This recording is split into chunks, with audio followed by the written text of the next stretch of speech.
জানিয়ে দিব আমাদের হাতে থাকা সর্বশেষ গুরুত্বপূর্ণ আপডেট সংবাদ। এবার ইরাকে ইরান সমর্থিত সেনাঘাঁটিতে হামলা।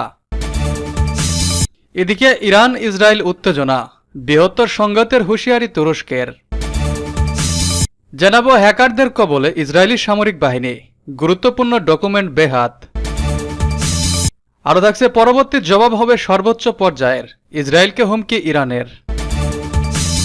জানাবো প্রবল চাপে কাতার ছাড়ছেন হামাস নেতারা। এবং সর্বশেষ থাকছে ইসরায়েলকে $1 বিলিয়ন অস্ত্র সহায়তা দিচ্ছে আমেরিকা। দর্শক, এতক্ষণ শুনছিলেন সংবাদ শিরোনাম, এখন বিস্তারিত। এবার ইরাকে ইরান সমর্থিত সেনাঘাঁটিতে হামলা। মধ্যপ্রাচ্য ইরান ইসরায়েল সংঘাত যেন বেড়ে চলেছে। এবার হামলা হলো ইরাকের রাষ্ট্রায়ত্ত প্যারামিলিশিয়া বাহিনীর উপর। পপুলার মোবিলাইজেশন ফোর্সেস নামে ওই প্যারামিলিশিয়া বাহিনী ইরানের মদতপুষ্ট এবং প্রধানত শিয়া সশস্ত্র গোষ্ঠীগুলোকে নিয়ে গঠিত। শুক্রবার গভীর রাতে এই হামলার ঘটনা ঘটে, এতে ব্যাপক বিস্ফোরণের আওয়াজ শোনা যায়।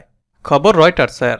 প্রতিবেদনে বলা হয়েছে ইরাকের রাজধানী বাগদাদের 50 কিলোমিটার দক্ষিণে অবস্থিত কালসো নামে একটি সেনাঘাঁটিতে অবস্থানরত পপুলার মোবিলাইজেশন ফোর্সের সেনাদের উপর আকাশ থেকে বোমা হামলা হয়েছে। ইরাকি নিরাপত্তা বাহিনীর সূত্র জানিয়েছে বিমান থেকে এই হামলা চালানো হয়েছে। এই হামলায় পপুলার মোবিলাইজেশন ফোর্সের এক সেনা নিহত ও 6 জন আহত হয়েছেন। আহতদের স্থানীয় শিলা শহরের একটি হাসপাতালে নেওয়া হয়েছে। এক বিবৃতিতে পপুলার মোবিলাইজেশন ফোর্স বলেছে, বিস্ফোরণে বস্তুগত ক্ষতি ও হতাহতের ঘটনা ঘটেছে। এ ঘটনা তদন্ত করতে একটি দল কমিটি গঠন করা হয়েছে, তবে বিবৃতিতে হতাহতের সংখ্যা উল্লেখ করা হয়নি। এদিকে নাম প্রকাশে অনিচ্ছুক দুটি সূত্র জানিয়েছে, কারা এ বিমান হামলার জন্য দায়ী তা জানা যায়নি, তবে যুক্তরাষ্ট্র এই হামলার দায় অস্বীকার করেছে। ইরাকে অবস্থানরত এক মার্কিন কর্মকর্তা বলেছেন, ইরাকে কোনো মার্কিন সামরিক তৎপরতা ছিল না। ইরান ইসরায়েল উত্তেজনা, বৃহত্তর সংঘাতের হুঁশিয়ারি তুরস্কের। মধ্যপ্রাচ্য ইরান ও ইসরায়েলের উত্তেজনা বৃহত্তর স্থায়ী সংঘাতে পরিণত হচ্ছে বলে সতর্ক করেছে তুরস্ক। উভয় দেশকে উত্তেজনা না বাড়ানোর আহ্বান জানিয়েছে দেশটি। শুক্রবার এ বিষয়ে উদ্যোগ জানিয়ে তুরস্কের পররাষ্ট্র মন্ত্রণালয় এই আহ্বান জানিয়েছে। মন্ত্রণালয় বলেছে, চলমান উত্তেজনা বৃহত্তর সংঘাতে গড়াতে পারে। বিবৃতিতে মন্ত্রণালয় বলেছে, সর্বশেষ পরিস্থিতির আলোকে চলমান উত্তেজনা স্থায়ী সংঘাতে পরিণত হচ্ছে। দামেস্কে ইরানি দূতাবাসে ইসরায়েলের বেআইনি হামলার মাধ্যমে এই উত্তেজনার সূচনা হয়। মন্ত্রণালয় গুরুত্ব আরোপ করে বলেছে, গাজা সংঘাত বন্ধ এবং একটি ফিলিস্তিন রাষ্ট্র প্রতিষ্ঠার মাধ্যমে মধ্যপ্রাচ্য স্থায়ী শান্তি নিশ্চিত করার বিষয়টিকে আন্তর্জাতিক সম্প্রদায়ের অগ্রাধিকার দেওয়া উচিত। ইরানের উত্তর পশ্চিমাঞ্চল ইস্পাহান শহরের শুক্রবার সকালে বিস্ফোরণের ঘটনা ঘটেছে। এটাকে ইসরায়েলি ক্ষেপণাস্ত্র হামলা বলে উল্লেখ করেছে একাধিক আন্তর্জাতিক সংবাদ মাধ্যম, তবে ইরান এটিকে ইসরায়েলি হামলা বলেনি। ইহুদিবাদী ইসরায়েলের সামরিক বাহিনীর কম্পিউটার সিস্টেম হ্যাক করে অত্যন্ত গোপন ও গুরুত্বপূর্ণ তথ্য এবং দলিল দস্তাবেজ হাতিয়ে নিয়েছে একটি হ্যাকার গ্রুপ। তবে অ্যানোনিমাস নামে এই হ্যাকার গ্রুপ এক ভিডিও বার্তায় এই হ্যাকিংয়ের দায়িত্ব স্বীকার করেছে। গতকাল বিভিন্ন গণমাধ্যমে এই খবর বেরিয়েছে। গ্রুপটি বলেছে, তারা বেশ গিগাবাইট সমপরিমাণ তথ্য এবং দলিল দস্তাবেজ হাতে নিতে সক্ষম হয়েছে, যার মধ্যে পিডিএফ, ওয়ার্ড ফাইল এবং পাওয়ার পয়েন্ট প্রজেক্ট সহ লাখ লাখ তথ্য রয়েছে। তবে ইসরায়েলি সামরিক বাহিনী দাবি করেছে, তাদের কম্পিউটার সিস্টেম সামান্য মাত্রায় হ্যাকিংয়ের শিকার হয়েছে। তারা বলছে, মনস্তাত্ত্বিক যুদ্ধের অংশ হিসেবে হ্যাকাররা তাদের সিস্টেমকে অকার্যকর করার চেষ্টা করেছে। কয়েক মাস আগে অ্যানোনিমাস জানিয়েছিল যে তারা ইহুদিবাদী ইসরায়েলের বিচার মন্ত্রণালয়কে হ্যাকিংয়ের কবলে ফেলেছে এবং সে সময় তারা 8 মিলিয়ন তথ্য হাতিয়ে নিয়েছিল, যা 300 গিগাবাইট সমান। গত বছরের 7 অক্টোবর থেকে গাজা উপত্যকায় বর্বর আগ্রাসন চালানোর পর বেশ কয়েক দফা সাইবার হামলার শিকার হয়েছে ইসরায়েল। পরবর্তী জবাব হবে সর্বোচ্চ পর্যায়ের, ইসরায়েলকে হুমকি ইরানের। আবারও ইসরায়েলের বিরুদ্ধে সর্বোচ্চ পর্যায়ের ব্যবস্থা নেওয়ার হুমকি দিয়েছে ইরান। শুক্রবার মার্কিন সংবাদ মাধ্যম এনবিসি নিউজকে দেয়া এক সাক্ষাৎকারে ইরানের পররাষ্ট্রমন্ত্রী আমির হোসেন আবদুল্লাহিয়ান কথা বলেছেন। ইসরায়েল তেহরানের স্বার্থবিরোধী কাজ করলে ইরান তাৎক্ষণিকভাবে সর্বোচ্চ পর্যায়ের জবাব দেবে। একই সঙ্গে শুক্রবার ইরানের ইস্পাহান শহরে হওয়া হামলার ঘটনায় তদন্ত চলছে বলে জানিয়েছেন তিনি। আমির হোসেন আবদুল্লাহিয়ান বলেছেন, শুক্রবারের হামলার ঘটনায় এখন পর্যন্ত ইসরায়েলের সংশ্লিষ্টতার প্রমাণ পাওয়া যায়নি। এনবিসি নিউজকে তিনি বলেছেন, ড্রোনগুলো ইরানের ভেতর থেকে ছোড়া হয়েছে এবং কয়েকশো মিটার উড়ে যাওয়ার পর সেগুলো ভূপাতিত হয়েছে। ইরানের এই পররাষ্ট্রমন্ত্রী বলেছেন, এগুলো ড্রোন নয়, তবে খেলনার মতো, যা দিয়ে আমাদের বাচ্চারা খেলাধুলা করে, আর এসবের সাথে ইসরায়েলের সংশ্লিষ্টতার কোনো প্রমাণ পাওয়া যায়নি। ইরান বিষয়টি তদন্ত করছে। তেহরানের তথ্য অনুযায়ী গণমাধ্যমে আসা তথ্য সঠিক নয়। ইরানের সরকারি কর্মকর্তা ও গণমাধ্যম বলছে, শুক্রবার ভোরের দিকে ইরানের মধ্যাঞ্চলীয় ইস্পাহান শহরে 3টি ড্রোন আঘাত হেনেছে। এর ফলে সেখানে ছোট বিস্ফোরণ ঘটেছে। তারা এই ঘটনাকে ইসরায়েলের পরিবর্তে অনুপ্রবেশকারীদের আক্রমণ হিসেবে উল্লেখ করেছেন। এর মাধ্যমে প্রতিশোধ নেওয়ার প্রয়োজনীয়তা এড়িয়ে গেছেন। ইসরায়েল যদি প্রতিশোধ নেয় এবং ইরানের স্বার্থের বিরুদ্ধে কাজ করে, তাহলে তেহরানের পরবর্তী প্রতিক্রিয়া কঠোর হবে বলে সতর্ক করে দিয়েছেন আমির আবদুল্লাহিয়ান। তিনি বলেন, যদি ইসরায়েল আরেকবার দুঃসাহসিকতা দেখায় এবং ইরানের স্বার্থের বিরুদ্ধে কাজ করতে চায়, তাহলে আমাদের প্রতিক্রিয়া তাৎক্ষণিক এবং সর্বোচ্চ স্তরের হবে। প্রবল চাপে কাতার ছাড়ছেন হামাস নেতারা। ইসরায়েল ও যুক্তরাষ্ট্রের অন্যায় দাবি না মেনে বরং কাতার ত্যাগকেই শ্রেয় মনে করছেন গাজাভিত্তিক ফিলিস্তিনি প্রতিরোধ আন্দোলনের হামাসের নেতারা। ফলে এখন ওমান বা অন্য কোনো দেশে পাড়ি জমানোর বিষয়টি ভাবছেন।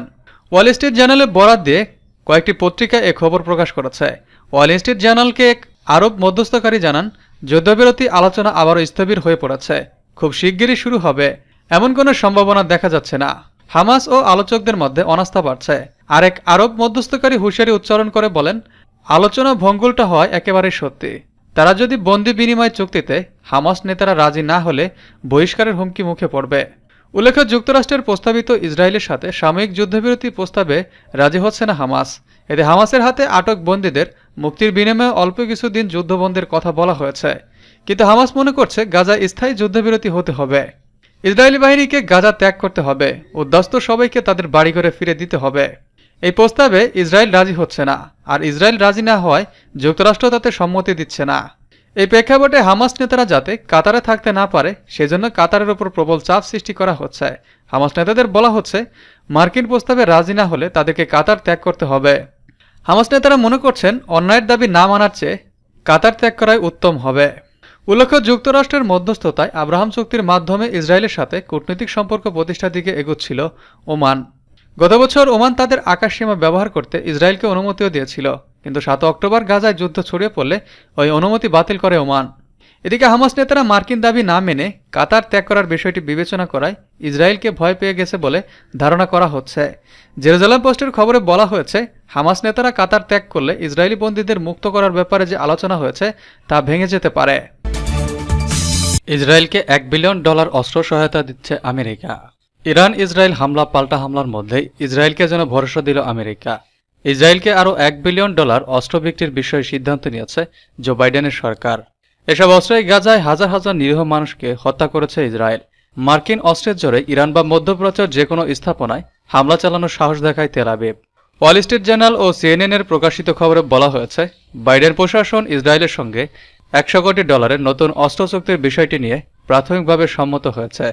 এ সংক্রান্ত প্রস্তাব চূড়ান্ত অনুমোদনের জন্য পাঠানো হয়েছে মার্কিন কংগ্রেসে।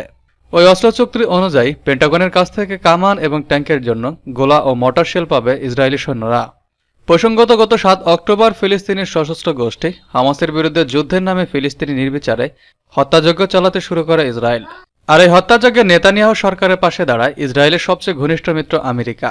ফিলিস্তিনে ইসরায়েলি হামলার শুরুতেই যুক্তরাষ্ট্র থেকে অত্যাধুনিক অস্ত্র গোলাবারুদ ভর্তি বিমান পৌঁছে গিয়েছিল ইসরায়েলের দক্ষিণ প্রান্তের নেটাভিম বিমান ঘাঁটিতে। ফিলিস্তিনে ইসরায়েলি হামলা শুরুর পর থেকে ইসরায়েলকে নিয়মিত অস্ত্র এবং সামরিক সরঞ্জাম দিয়ে চলেছে বাইডেন সরকার। এমনকি গাজায় শরণার্থী শিবিরের ধারাবাহিক হামলা এবং ইরানের সঙ্গে সাম্প্রতিক সংঘাতের আবহ তা অব্যাহত রয়েছে।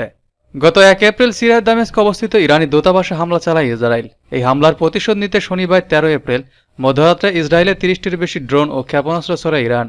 যদিও আমেরিকা এবং জর্ডানের মতো দেশের সহায়তায় শক্তিশালী ক্ষেপণাস্ত্র প্রতিরোধী ব্যবস্থার সাহায্যে বেশিরভাগ ড্রোন এবং ক্ষেপণাস্ত্রকে পতিত করা হয়েছে। ইসরায়েলে ইরানের সরাসরি এই হামলা ছিল নজিরবিহীন। এই হামলার পর ইসরায়েলও পাল্টা হামলা চালিয়েছে ইরানের সামরিক গুরুত্বপূর্ণ ইস্পাহান শহরে। ফলে হামলা পাল্টা হামলার জেরে তৈরি হচ্ছে যুদ্ধের আবহ। তবে ইসরায়েলের প্রতি আমেরিকার এই সমর্থন নতুন কোনো ঘটনা নয়। ইসরায়েল রাষ্ট্রের গোড়া থেকেই ইসরায়েলি অধিবাসীদের জন্য ভ্রাতার ভূমিকা পালন করে আসছে আমেরিকা। সম্প্রতি গাজায় শরণার্থী শিবিরে ইসরায়েলি হামলার বিরুদ্ধে প্রকাশ্যে সরব হয়েছিলেন বাইডেন। নেতানিয়াহুর প্যালেস্তাইন নীতির সমালোচনা করে অবিলম্বে যুদ্ধবিরতির কথা বলেছিলেন তিনি। কিন্তু শেষ পর্যন্ত পূর্বসূরীদের পথে অনুসরণ করলেন হোয়াইট হাউসের বর্তমান বাসিন্দা।